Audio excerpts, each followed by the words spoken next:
can easily detect which orders will be, coming more in the frequency in the upcoming months, because it relies heavily on data.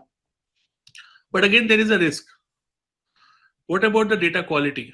What about the source of data that you are feeding into the AI? If the data quality is not correct, if the data quality is not proper, if the data lineage is not there, data provenance is not there, data origin source is not clear, it will become a very big issue. Okay. Algorithmic bias, like I discussed in the last session also, there is a very big issue of drift, model drift in the AI models. Okay. This model drift basically refers to the algorithmic bias, where what happens is that the AI that is giving you X output today, tomorrow will give you Y output. Okay. And this happens because of the drift. Okay. And every AI model is prone to this. Every AI model. There is no AI model till now that is prone to this drift issue. This is termed in different ways. This is called as a model drift. This is called as a data drift. This is called as a model bias. This is called as algorithmic bias also. But all the terms remain the same, pointing to one thing: deviation of the AI from the actual output that you require. Okay. And because of time constraints, I could not explain you how it happens, because again I would need 30 minutes just to explain how drift actually works.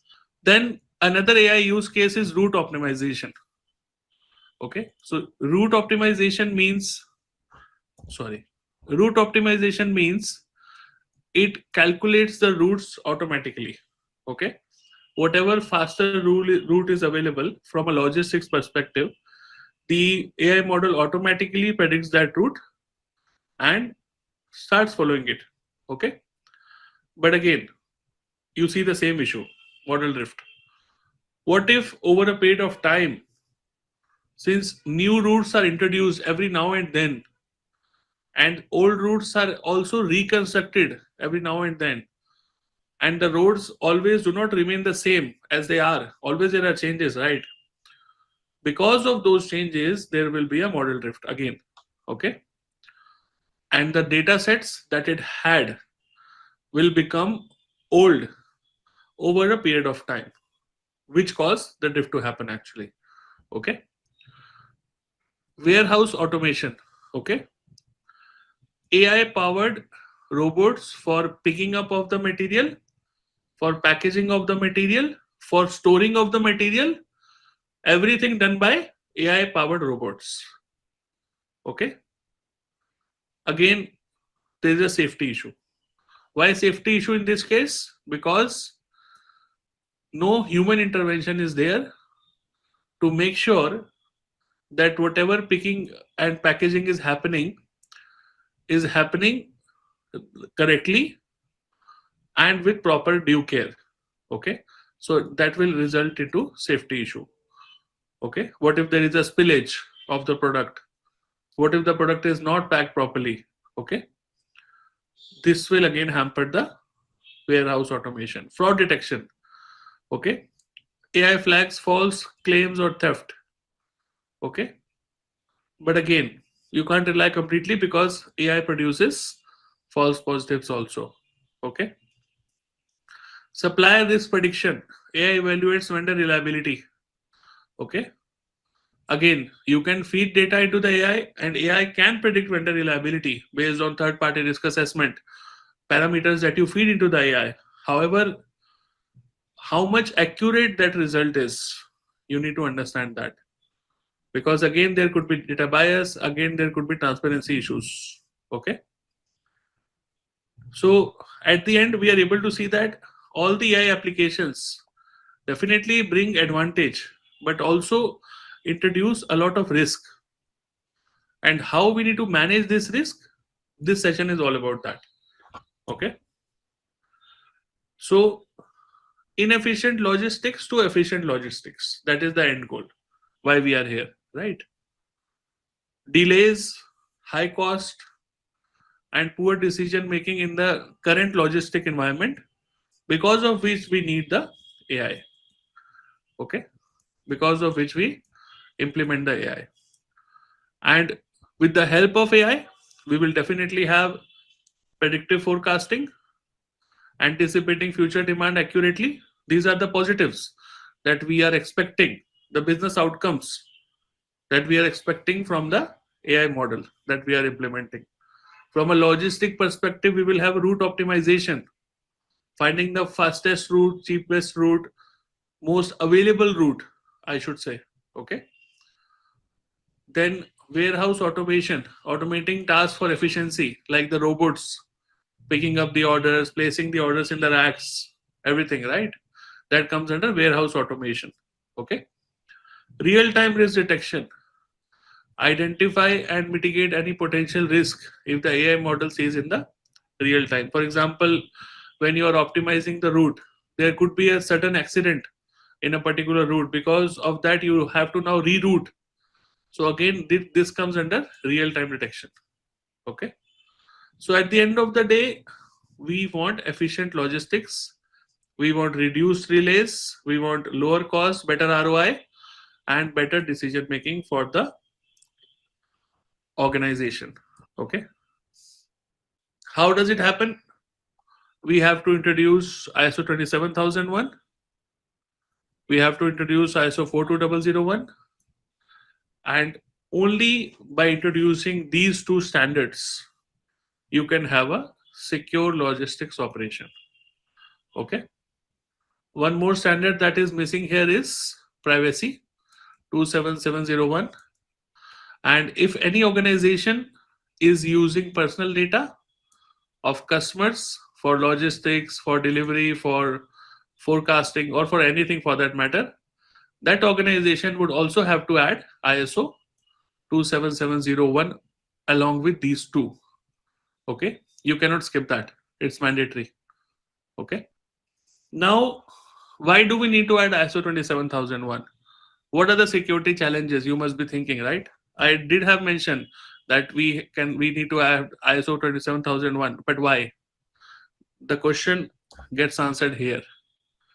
Because there are security challenges, there are issues from a security perspective, from a confidentiality perspective, from an integrity perspective, from an availability perspective in the AI systems that we use. Okay. Cyber attacks very commonly being observed, data poisoning, training data being compromised. Okay, which you are using for training the AI model. That data, those data sets themselves get compromised, which will actually completely deroute the entire AI model output. You will get completely incorrect output. It will completely compromise the AI model integrity if the data set itself is the poisoned. Because AI model is being driven on the data itself. Without data sets, there is no AI. Okay, remember that. AI needs data to evolve. AI needs humongous amounts of data, millions and billions of data sets for that matter. Okay, and if that data is poisoned, if the data is not correct, quality of data, hygiene of data is not maintained, it becomes a very big issue. Okay, IoT tampering, manipulating sensors of autonomous vehicles. We have seen in the movies also people hijacking the vehicles because of IoT chips. Okay, and it happens in the reality as well. Hackers can easily control these IoT equipment. Okay, because most of the users, when they buy the IoT equipment, forget to change the admin password. And when they forget to change the admin password, these IoT devices get tampered and compromised. Recent cases are observed in the CCTV cameras. You can see every now and then CCTV cameras being compromised. Okay, so that is where we need to be very careful. Okay, lack of explainability. Decisions are made, but how decisions are made, that is not clear. Again, a very big issue. Okay, data shared across global suppliers, because you know that supply chain and logistics is all about third parties, subcontractors, sub processors, and data is being shared. But without proper contractual terms, without proper controls in place, without proper access controls, without proper monitoring, without proper audits. One thing I would like to add here is the role of third party risk management. It is crucial whenever you go for logistics and supply chain. Remember that you need to follow third party risk management. And again, third party risk management has a life cycle approach to it. It starts from the inception of the vendor till the retirement of the vendor. If you want to know more, again, I don't have time here. I couldn't explain you how TPRM works in a life cycle fashion. But if you want to know more, definitely get in touch with me.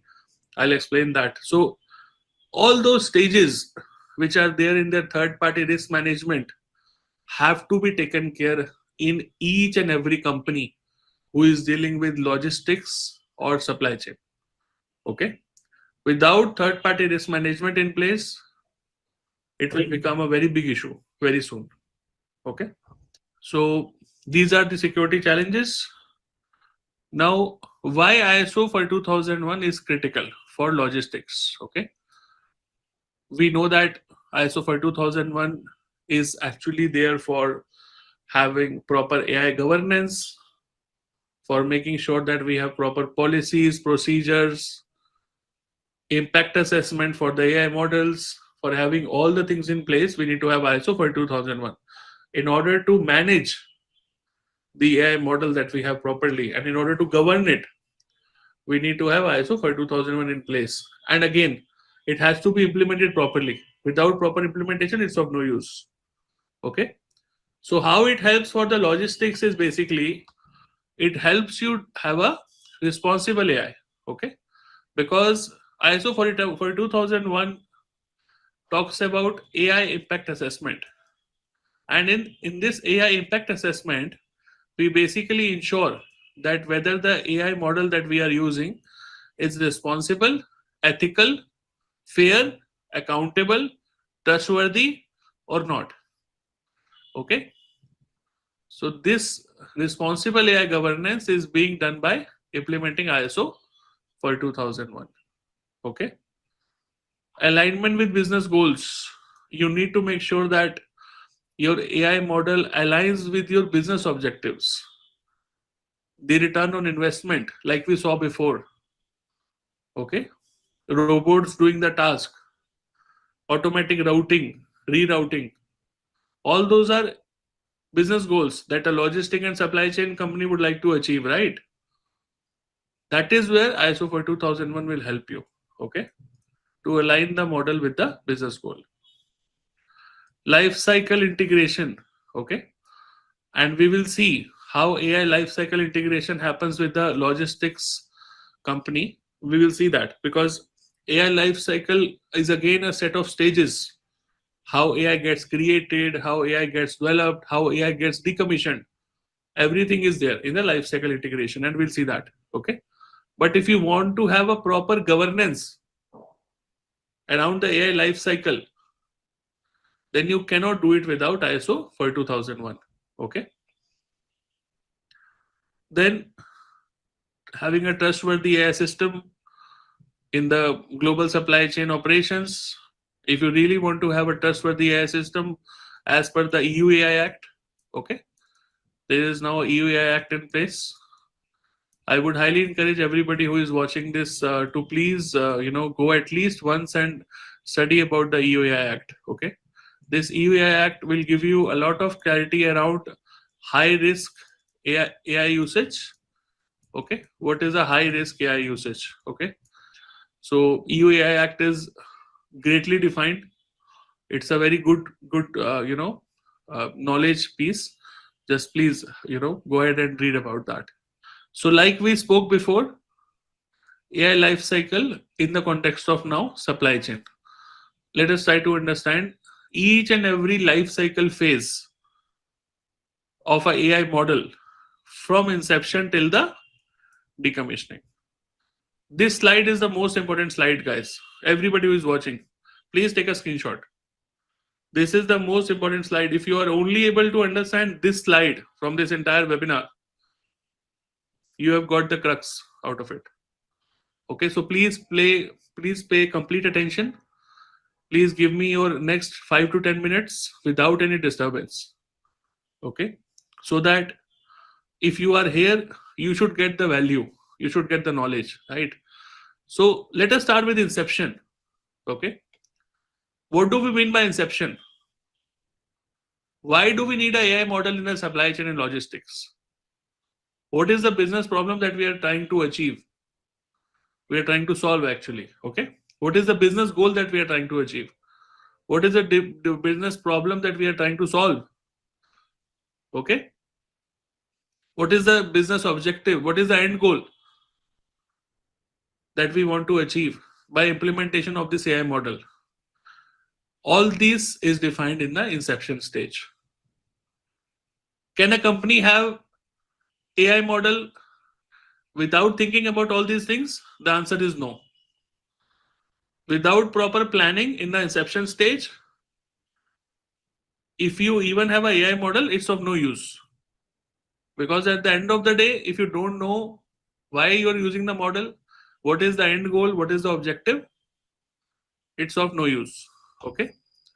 So any company that wants to use AI model in the supply chain or logistic context have to first of all understand what is the end goal. Okay. So in this case, example is given demand prediction. For example, how much demand will be there for certain products in the next month? That is called a demand prediction. Okay. And again, it depends upon the data. From the past data for last, let's say, 5 years, 10 years, you can easily predict that. Okay. This is not rocket science. AI models can do that. Okay. So that is the idea why a business wants to introduce this AI model. Basically, they want to have proper demand prediction. So that, why is demand prediction important? So that they can create the products accordingly. Because if they do not follow the demand prediction, there will be a lot of wastage. There will be a lot of, loss, I should say. Okay, there will be a lot of monetary loss, there will be a lot of wastage. That is why they need to follow proper demand prediction. Okay, this is the challenge that the business wants to solve. Okay, that is called the inception stage, and this is the most important stage. Okay, then you have the next stage, which is called as a data preparation. Okay, what all data do you need in order to create this AI model? Okay, we need the data sets, we talked about that. We need millions of data sets, we need billions of data sets, but what type of data sets do we need? What type of data do we need? Are we looking at quality data? Do we know the source of the data? Is the data hygiene maintained? From where are we collecting the data? Who are the suppliers of this data? Are we getting it through APIs? How secure are those APIs? Who has access to this data apart from the supplier and my organization? All these questions will be answered in the data preparation stage. Okay. Questions regarding data quality, data biasness, data labeling, data classification, all the things will be answered in the data preparation stage. And this is the most important stage, because if in this stage anything goes wrong, it will entirely impact your AI model. Okay, because your AI model works only on data. That's it. Okay, then once you are pretty much sure about this stage, again I am putting a star here for anybody who is watching. This is the most important stage. Okay, any issues here will be catastrophic. Okay, then after that you go for development. This development is done by data scientist. This development is done by data scientists, software developers who build the machine learning models for demand prediction. Okay, and how they do that? They create code. create code for inventory forecasting. Okay, so that you can have proper demand prediction in place. Okay, again, developers have developed the code, data scientists have created the machine learning models, AI models. But what should be the key focus here from ISO 42001 perspective? Models should be explainable, completely transparent and explainable, and proper documentation has to be made in terms of the output, how the output is being calculated, based on what parameters, based on what factors. The output has to be here completely auditable. Only then your AI will be called as a trustworthy AI. If at this stage this is not auditable, how the actions are being taken, you will not have a responsible AI and trustworthy AI. Remember that. Then you have validation. Validation is simple. We validate what is the model producing, whether the model is producing what we wanted the model to produce, is the result matching with our prediction. Now here we were looking for demand forecasting and inventory forecasting and demand prediction, but is the model accuracy actually matching, or is there any bias? All these things will be confirmed in the validation stage. Okay, and this stage will help you ensure reliability. This is very important. If the output is not correct, your AI is not reliable. Make a note of this. Again, very important point. Okay, then you have deployment. After you have confirmed the validation, then you go for deployment. Okay, in the deployment you basically add whatever controls you want from a deployment perspective. For example, who will have access to this particular model, who will be managing the versioning of this model, how it will be introduced into the production using the change management. Everything will be done in the deployment stage. Okay, here in the deployment stage, your main issue will be the access control and change management. Change management is not mentioned here. Let me mention that change management is very important. Without proper change management, if you do the deployment, again you will crash. Okay, so change management is a very crucial part here in the deployment stage. Okay, then you have operation. Most important thing in the operation is that you need to keep on monitoring the real-time performance of this model, because of this issue which I am telling you from the beginning itself, because of the drift. Okay, because this drift is inevitable. Any AI model which is there, drift has to happen. It is inevitable. You can't avoid it. The models are created in such a manner. Currently, there is no solution for drift. Okay, the only solution is continuous monitoring and human in the loop and human over the loop. These are the solutions.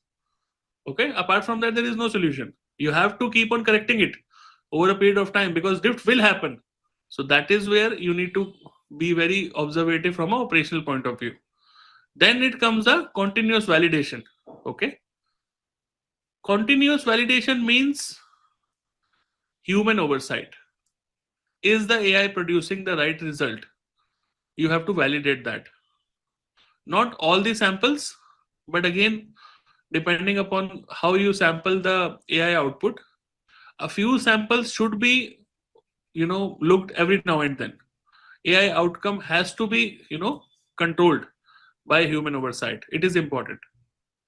Okay, then I will tell you the most important part, which is the decommissioning part. When I was delivering my lecture with the government of India, somebody asked me, why is decommissioning important, Love?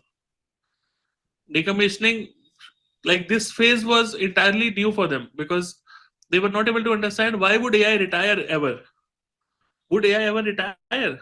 Somebody asked me. Or AI is ongoing, why would it retire? Why would you outdate an AI system? See, everything has an expiry. Okay, everything has an expiry. Today the AI model that you are using again is created using a set of codes. Okay, set of machine learning algorithm. Tomorrow the algorithm will change, right? What will you do then? Tomorrow algorithm will be more faster, more efficient. You can't rely on the same AI model forever, right? That is where you need to have a decommissioning. Okay, proper decommissioning has to happen, and all the outdated AI models have to retire. Like we get iPhones every year. This year we had iPhone 17. Last year we had iPhone 16. If Apple would not retire the old iPhones, nobody will take the new one. And again, they are improvising on the efficiency also. You can see that, right? And that is why all of us go for an iPhone. It's just an example I'm taking just to make a point clear. Decommissioning is important. You can't always rely on the old models. Okay? They have to retire. They have to be replaced with newer and efficient models at a certain point in time, right?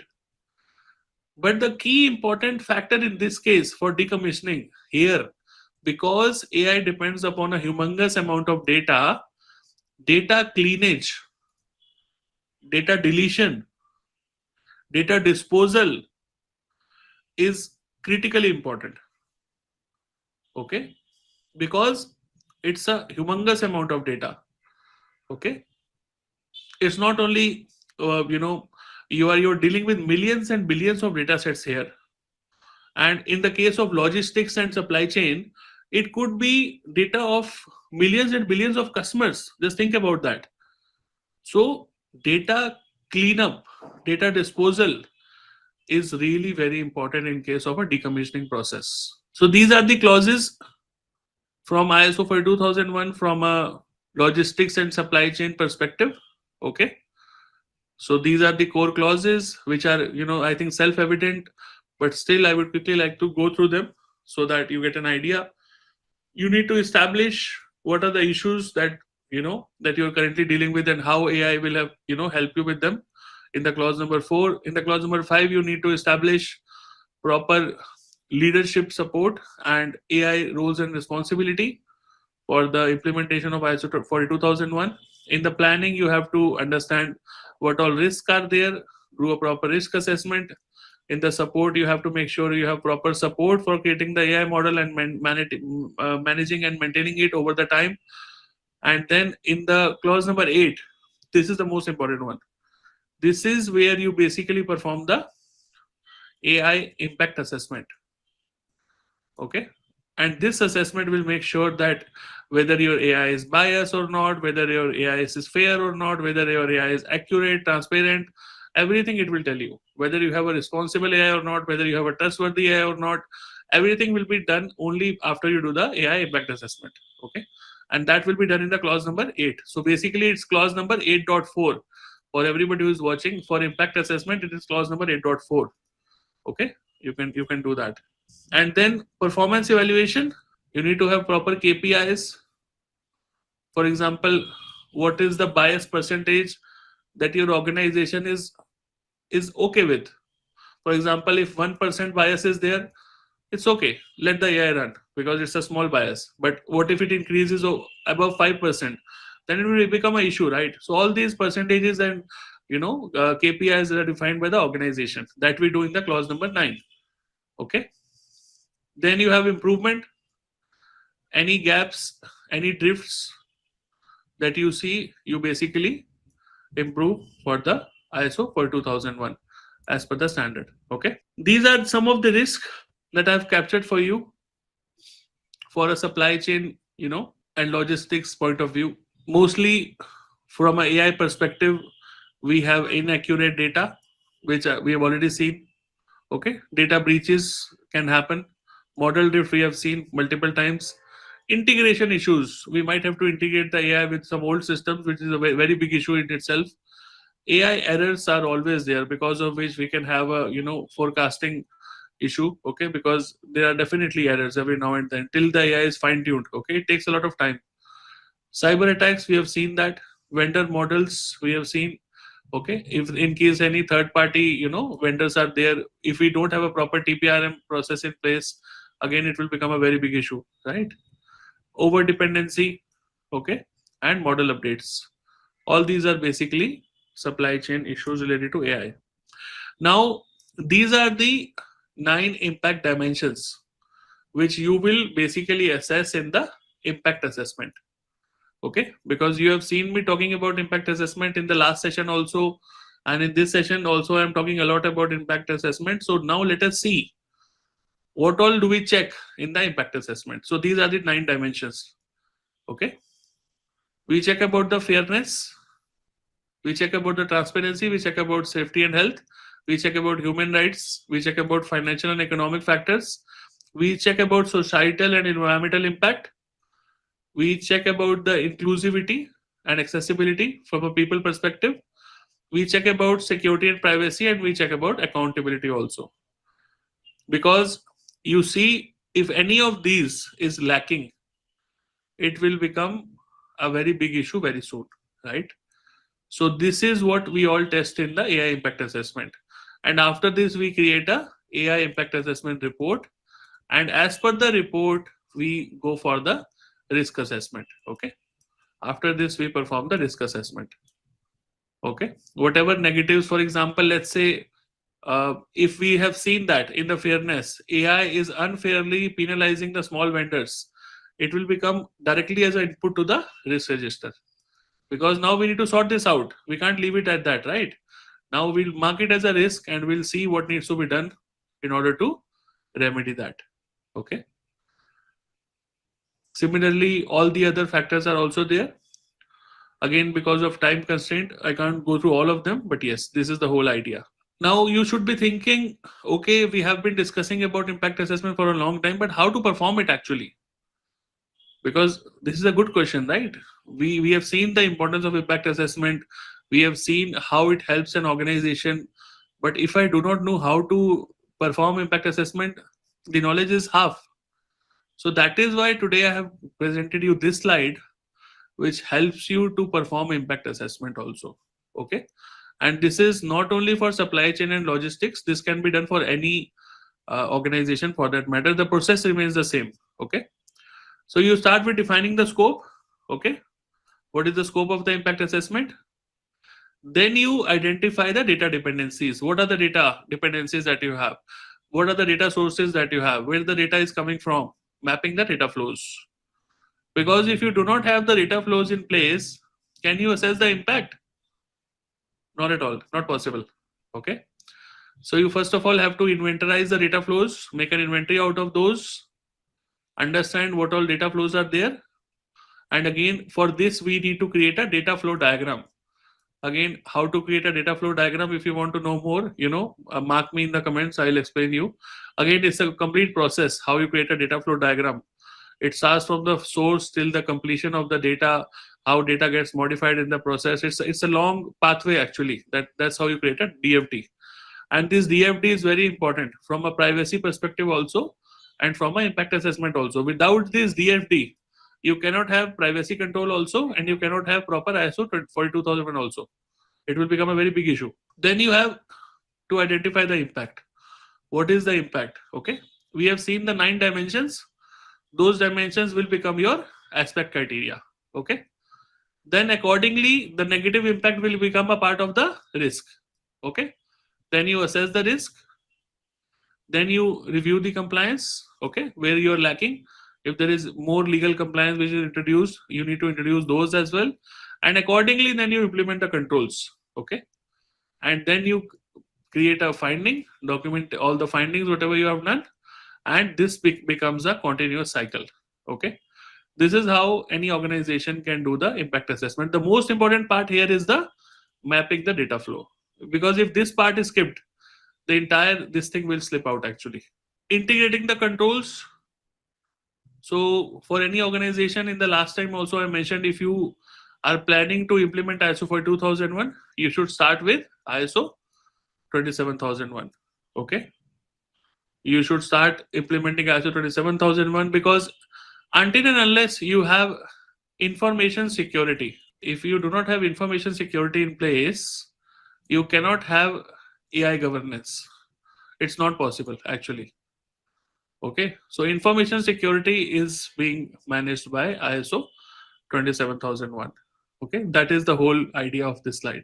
Example, we have AI based shipment tracking system. and how we have basically applied the controls to all the issues that are there.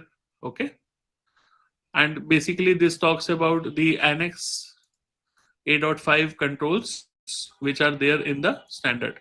So using those controls you can easily mitigate these issues.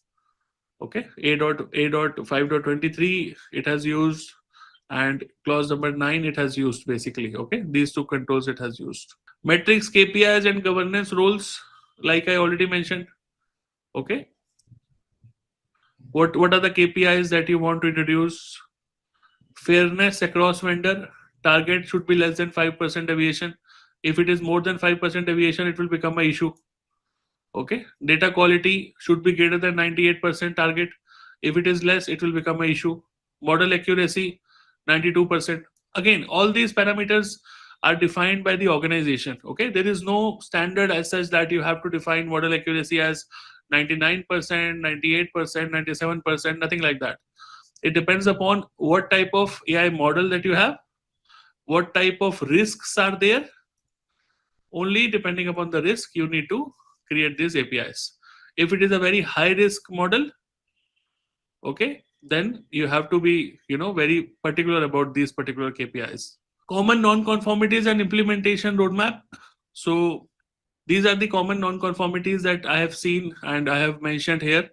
You don't have proper AI risk assessment. Forget about that. You don't have proper AI risk assessment. Before that, you don't have proper AI impact assessment also. That is again a very big issue. Okay, lack of version control, inadequate data governance. This is very common. This one is very common across. Okay, missing monitoring processes, absence of explainability documentation. This is also very common. These two are very common. Okay, now how to implement ISO 42001 in any organization? You start by understanding what is the business goal, like we mentioned, and you start conducting the AI impact assessment. And see here very carefully, guys. AI impact assessment comes before the risk assessment, because without understanding the impact, how can you assess the risk? It's not possible. Okay. So then you map the existing controls, whatever you have, and then you go for continuous validation. Okay, again, this is a short summary, and uh, that we have covered so far. Basically, we have talked about secure AI implementation, responsible AI governance, how different standards help to have ISO for 2001 governed, and this is a bonus slide for everybody who is watching. How should organization begin integrating ISO for 2001 controls in the supply chain? Okay, so this is a bonus slide that I have for you. Please take a screenshot. This will help you to basically have proper integration of ISO 42001 in your supply chain organization. Okay, so this will help you. Again, for next steps, I would like to pose a practical challenge for all the participants. Identify one AI use case. It could be route optimization, it could be predictive maintenance, it could be automating the warehouse equipment and all, and list down the key risk, okay, related to ISO for 2001 and ISO 27001 controls, and how would you monitor the performance. Initial data regarding the routing, regarding the routes, regarding the route optimization has to be fed in the AI model. Like I mentioned, right? AI model works upon the data sets. So he is right. Initially, you need to feed all that data. But the problem is that, Pratibha, over a period of time, those routes will not always remain the same. For example, when you travel from Delhi to Manali, every time do you take the same straight road? No, it changes over time, right? So that is where the Yes. problem is. Now it keeps on evolving. So that is where model drift comes into play, and that is where we discussed about that. Yeah, I'll give you a brief about the data flow diagram because it is really important for anybody who is watching.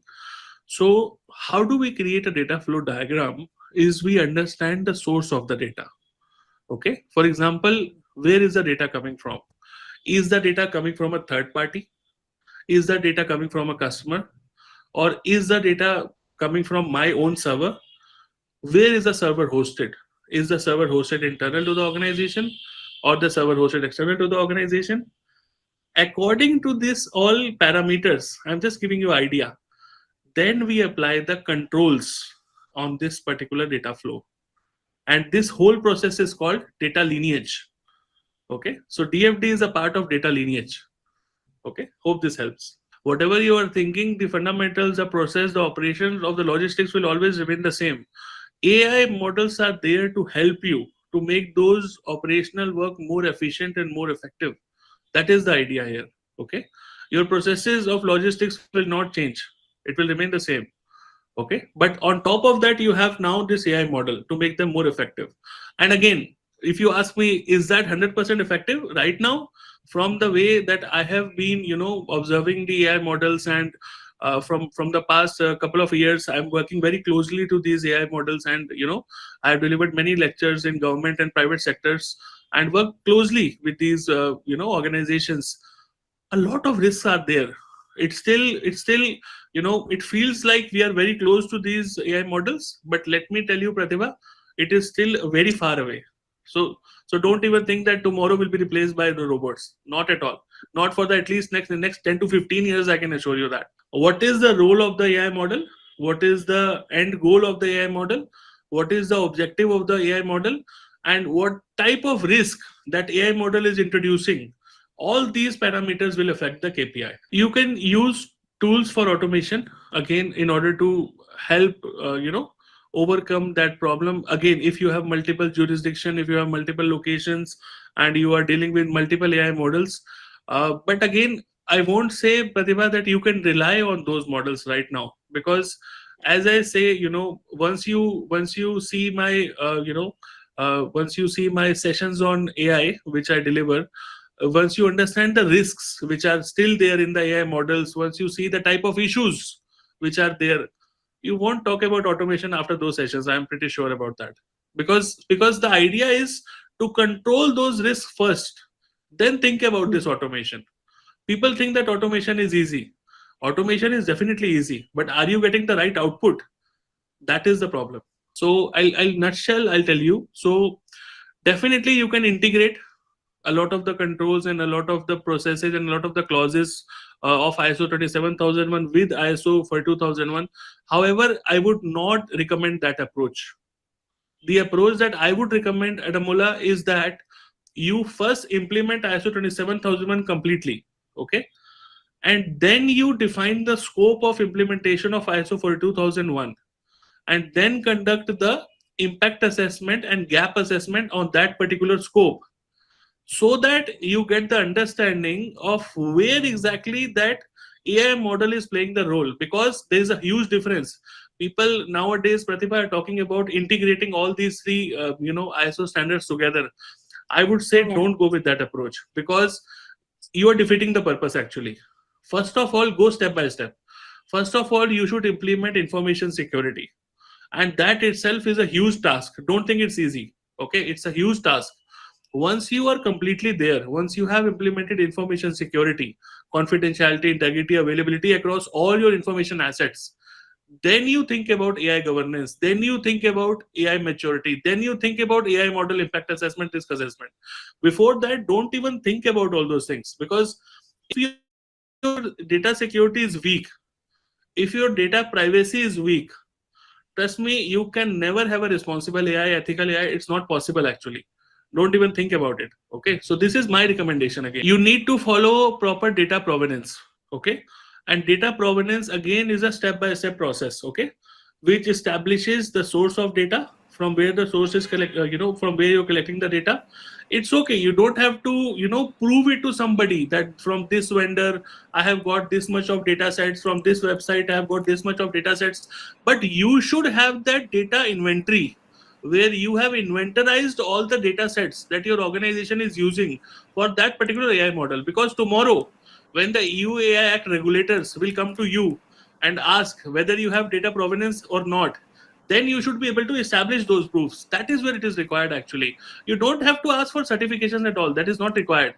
But as the end of the day, as an organization, you should know where you are collecting the data from, how the data is being collected, who all have access to this data. Okay.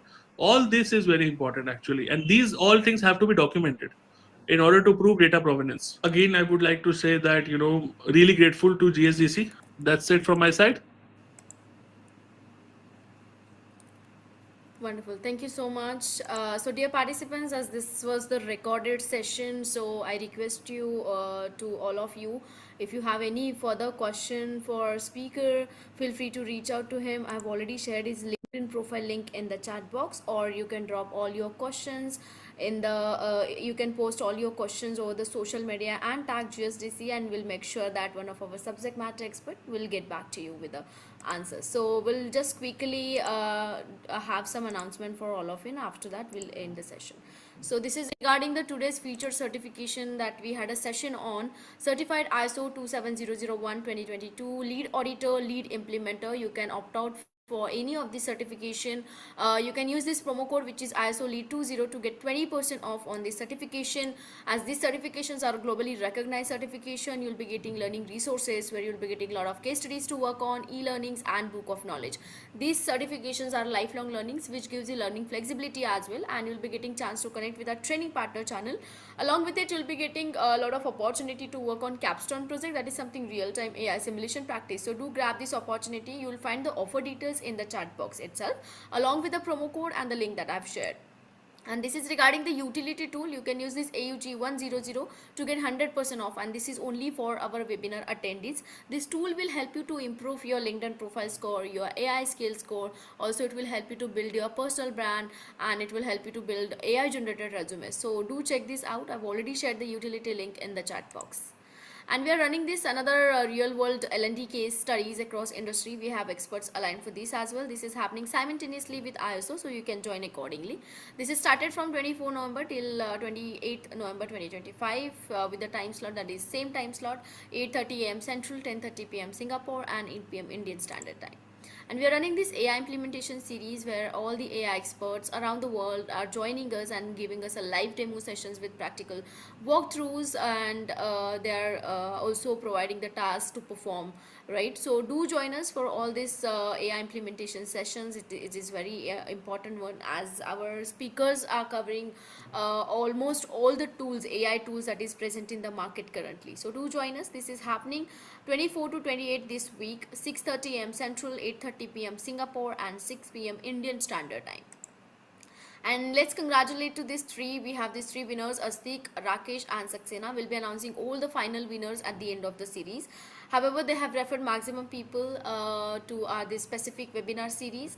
And let me tell you all, the winners will be getting rewards which is worth $400. So you need to earn at least 50 or more than 50 points to be eligible to get rewards. So top three winners will be featured on the GSTC Wall of Fame. So you still have a time to refer maximum people and to be winner. Also, in case if you want to be speaker for our upcoming event as a global feature speaker, please do join us, as we do have global platform like Learning Capsule, webinar, and podcast. We would love to connect with you all over social media. You can scan this QR, connect with us over LinkedIn, check our website for more information, and also you can connect with us over WhatsApp group to get daily update on event, webinar, and boot camps. And please do share your valuable feedback over the Trustpilot. Thank you so much for joining today's session. I hope to see you all for the next session as well. Until then, take care of yourself. Thank you. Bye bye.